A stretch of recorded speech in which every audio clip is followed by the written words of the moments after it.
네, 코린 여러분 안녕하세요. 이번 영상에서는 파일코인 관련해 가지고 좀 알아보는 시간을 가지도록 하겠습니다.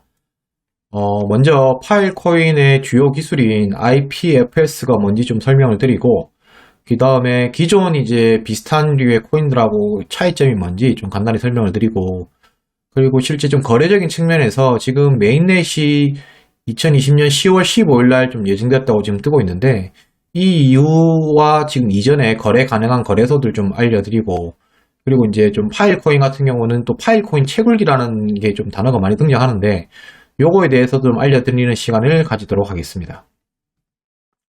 네, 그래서 이번 시간의 학습 목표는 파일코인의 배경 기술에 대해서 알고 투자 결정할 때 활용한다. 이렇게 좀 잡고 들어가겠습니다.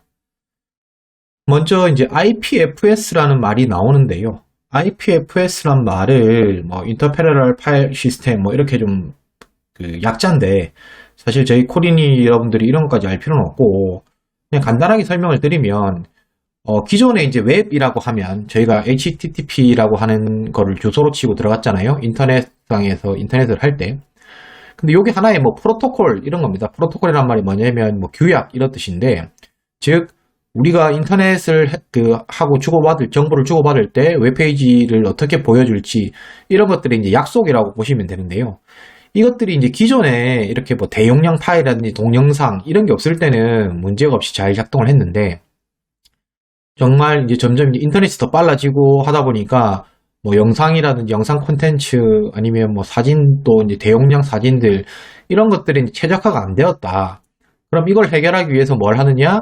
자기들이 HTTP라는 프로토콜이 아니라 IPFS라는 조금 전에 말씀드렸던 이러한 새로운 프로토콜을 하나에 뭐 만들어 보겠다. 뭐 이런 개념입니다. 즉 이제 기존에 이제 HTTP로 정의되던 웹 그 프로토콜을 자기들이 한번 바꿔보겠다. 뭐 이런 개념인데요. 그거에 이제 가장 핵심이 되는 내용이, 기존에는 우리가 뭐 네이버면 네이버 이러면 그 메인 서버가 있었잖아요. 그것들이 뭐 아마존 서버를 이용할 수도 있고 이랬지만, 그럼 메인 서버가 있는데, 그게 아니라 웹에서 나오는 데이터를 저장하는 것도 그 분산화를 하겠다. 뭐 이런 개념입니다. 요렇게 좀 알고 계시면 될 것 같고, 이제 그림으로 요게 이제 파일코인에서 하고 있는 건데, 그래서 이제 그러한 것을 하기 위해서 파일코인에서는 이제 저장소가 필요할 거잖아요. 저장소가 필요하다는 말은 기존에 이제 큰 서버에 저장하던 거를 이제 쪼개서 결국 저장을 하려면 누군가는 그 서버만큼의 용량을 제공을 해줘야 되는데, 그게 이제 누가 되느냐? 요게 이제 포인트인데, 그게 이제 일반 채굴자라고 말할 수 있는 그 사람들이 되는 건데, 노드 참여자 이렇게 표현을 하면 되겠죠. 블록체인이니까. 그 노드 참여자들이 저장 공간을 제공을 하게 되는 거고, 그러면 거기에 대한 보상, 결국 사용료로 이제 파일 코인을 받을 수 있다. 뭐, 요렇게 이제 보시면 되겠습니다. 그러면 이제 기존에 좀 유사한 이런 그 저장소 대여형 이런 코인들이 있는데, 그럼 뭐가 다르냐를 좀 이제 설명을 드려야 되는데, 그냥 잘 보시면 어떤 거냐면, 기존 같은 경우에는 뭐 스토리지 같은 서비스를 보면 얘들 같은 경우는 그 저장소라는 게 결국 우리가 뭐 저장 공간을 빌려주고 코인을 받는다, 뭐 이런 단순한 개념이었다고 하면, 파일 코인 같은 경우는 아까 말했듯이 웹을 아예 프로토콜 자체를 대체를 하겠다, 뭐 이런 식으로 좀 더 이제 좀 넓은 개념으로 쓰인다. 뭐 이 정도만 좀 이해를 하시면 될 것 같고요. 또 하나의 큰 차이점은 스토리지 같은 경우에는 이제 스마트 컨트랙트라는 기능이 없어요. 자체적으로 이제 스마트 컨트랙트 기능이 안 들어있는데, 뭐 파일코인이라든지 시아 뭐 이런 것들은 그런 게 좀 들어있다. 뭐 요게 이제 그 차이점이라고 볼 수 있을 거고요. 파일코인이랑 가장 이제 좀 유사하게 생각하시면 좋을 게, 이런 분산이라는 측면에서는 이제 비트토렌토가 이제 그런데, 물론 동일한 건 아닙니다. 얘 같은 경우는 이제 웹을 대체한다는 개념이고, 요거는 이제 그러한 동영상이나 이런 거를 공유할 때 파일을 쪼개서 이제 공유한다. 뭐 이런 개념이고, 좀 세부적으로는 차이가 있는데, 하지만 큰 틀에서는 이러한 저장소를 빌려주고 거기에 대한 보상을 파일콘으로 하는 이런 생태계를 가진다. 그게 이 코인의 그 메커니즘이다. 이렇게 이제 보시면 되겠습니다.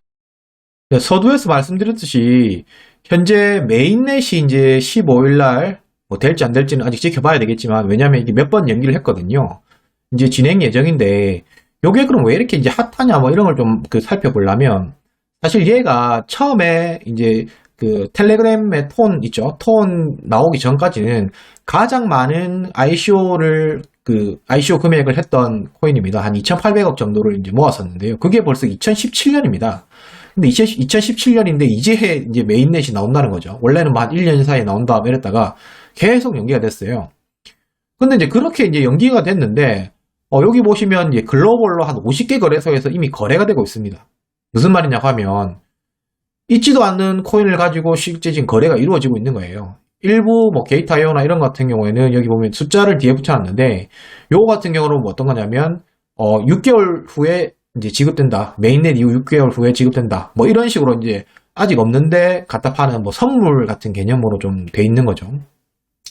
그리고 뭐 L뱅크 같은 경우는 더 특이한데 뭐 6, 12, 뭐 18, 뭐 이런 식으로 또 숫자가 붙어가지고 락업 기간까지 뭐 설정되어 있는 뭐 이런 정도도 있어요. 그래서 뭐 얘 같은 경우는 사실 뭐 거래소 상장 이런 문제는 이슈가 안 될 거예요. 뭐 거래소에 워낙 뭐 이미 그 거래가 되는 분도 있고 워낙 이제 그 화제성이 있으니까. 그런데 실제 이제 여기서 좀 들여봐야 될 게 가격적인 측면입니다. 가격이 현재도 이렇게 많이 뭐 왜냐면 입출금이 안 되니까 뭐 코인 있어야 입출금 메인넷이 돼야 있어야 네트워크가 돌아가고 이게 뭐 여기서도 주고 여기서 받고 할 거 아닙니까? 근데 그런 게 없거든요. 그러다 보니까 가격적으로는 상당히 불안하다. 그리고 이제 메인넷 이후에 지금 상장하겠다고 하는 이제 거래를 하겠다고 하는 게 쟁글의 공식 기준으로 제가 몇 개를 뽑아봤는데 뭐 이름 있습니다. 호흡이 글로벌, 빗성 글로벌, OKEX, 뭐 크라켄 다 이제 그 이름 있는 거래소들이죠. 그러면 이제 요것들에 대해서는 뭐 어떻게 생각할 건가? 뭐 이런 점에서 좀 본다면 앞에 일단 거래소들은 좀 제끼고 들어가세요. 무슨 말이냐고 하면 가격이라는 게 어떻게 결정될지가 전혀 모르는 상황에서 정말 위험하다. 정말 리스크를 좀 안을 수 있다. 이렇게 좀 보셔야 될 것 같고요. 실제 이 애들이 언제 출금이 되고 언제 그 빼줄지 이런 것도 지금 결정된 게 없어요. 그렇기 때문에 혹시 파일코인에 이제 투자를 하고 싶으신 분들은 실제 메인넷이 정상적으로 돌아가고 여기 이제 메인넷 이후에 작동한다는 거래소들이 큰 거래소들이 많으니까 요 거래소에서 이제 파일코인을 한번 사보시라. 이렇게 좀 얘기를 드리고 싶고요. 그러면 이제 그 코인을 사냐 마냐에 대해서 이제 보려면 현재 이제 코인 생태계를 좀 한번 봐야 되는데 토탈 이제 파일코인의 총 발행량이 한 20억 개 정도 됩니다. 그런데 현재 ICO 물량하고 프리셀해서 이제 거래가 가능한 게 한 2억 개 정도로 파악이 되고 있는데 요것들이 결국 이제 지금 현재 물량이라고 생각을 할 수 있는 거예요. 그러면 이제 저희가 단순하게 생각했을 때 2억 개의 물량이 있는데 네? 적정 가격이 얼마인가? 요것도 한번 생각을 해봐야 돼요. 2억 개가 있는데 자 그럼 이게 10,000원씩만 잡으면 자 10,000원씩만 잡아도 이게 2조 정도 됩니다. 일십, 백천만, 십만에 2조거든요. 그럼 2조면 어느 정도 수준이냐? 딱 이제 트론 정도 수준 됩니다. 트론 정도가 한 13등, 14등 정도 수준이 되죠. 요 정도 수준이 되는 거니까 가격을 한번 잘 생각해 보시라. 그러면 뭐 여기에서 한 10배 되면 한 뭐 그 리플 정도 되나요? 뭐 그 정도 될 거고 이더가 한 40조 정도 지금 되는 수준을 알고 있는데 거기서 한 20배 뭐 그렇게 되면 이더 정도 수준 뭐 이렇게 되는 건데 그래서 투자를 하실 때 유의할 거는 현재 그 물량이 어떻게 되는지, 그 다음에 앞으로 나올 물량이 얼마나 되는지, 그럼 이게 각각 한 개당 가격이 얼마나 쳐졌을 때, 실제 시총 개념으로 봤을 때 한 몇 등 정도 갈 수 있는 프로젝트인가. 이런 거를 자기들 머릿속에서 개인이 판단하셔가지고 꼭 투자를 하시길 바라고요. 그게 이제 도움이 되려고 좀 말씀을 드리면, 전체 70%는 이제 채굴로 나오게 됩니다. 20억 개 중에 14억 개가 되겠죠. 뭐 6억 개가 정도 6년마다 반감기가 있다는 거는 뭐 참고로 알아두시면 될 것 같고 그리고 이제 개발자 물량 15% 그다음에 파일코인 재단 물량 5% 이래가지고 한 6년간 이건 락업이 돼 있는 거고 그러면 한 3년 남았을 거예요. 이제 17년부터 시작을 했으니까. 그리고 이제 투자자들 물량이 한 10%가 있는데 이게 뭐 초기 ICO 물량 이런 거 되겠죠. 이게 이제 초기 투자자들이 6개월에서 한 3년 동안 풀렸던 거예요. 그래서 이제 제가 한 2억 개 정도로 추정했던 거는 얼추 이거는 다 풀렸을 거다. 이제 3년이면 이게 17년 뭐 6월, 7월 그때쯤 했거든요. 그러니까 이제 그때 투자자들은 뭐 우리나라에서도 참여가 그때 했는지 모르겠는데 왜냐면 조건이 되게 까다로웠어요. 뭐 그래가지고 걱정되는 거는 이 투자자들이 개인 투자자들 말고 이제 기관들이 좀 많이 들어가 있단 말이에요. 기관들이 많이 들어가 있다 보니까 이것들에 이제 그냥 뭐 물량 털기 정도로 좀 개인이 당할 수 있는 리스크는 없는지 좀 고민을 정말 좀 한번 해보셔야 됩니다. 그리고 이제 파일코인 같은 경우는 채굴기가 워낙 이렇게 성행을 하고 있는데 뭐 유튜브나 검색을 해보면 너무 많이 나오더라고요. 저도 깜짝 놀랐는데 정말 이건 비추입니다. 무슨 말이냐고 하면, 뭐 제가 뭐 제 카톡방 계신 분들한테 몇 번 얘기도 드렸지만, 실제 저는 이제 채굴장도 운영을 해봤고요. 뭐 이렇게 한 그 경험을 바탕으로 말씀을 드리면, 채굴을 해가지고 뭔가 이런 수익을 나눠준다? 참 쉽지 않은 그 모델입니다. 그 모델이라는 게 왜 그게 쉽지 않냐고 하면, 실제 채굴 쪽을 돌려가지고 할 때는 얘들이 남으면 그냥 자기들이 먹고 말지, 그거를 외부에 팔 이유가 없어요. 그냥 상식적으로 생각을 해보세요. 내가 이거 그냥 그대로 코인 캐가지고 팔면 더 남는데, 굳이 그거를 내가 나눠서 한다? 뭐 리스크를 줄인다? 뭐 이런 건 있다고 할 수 있겠죠. 근데 대부분의 끝은 좋지 않았어요.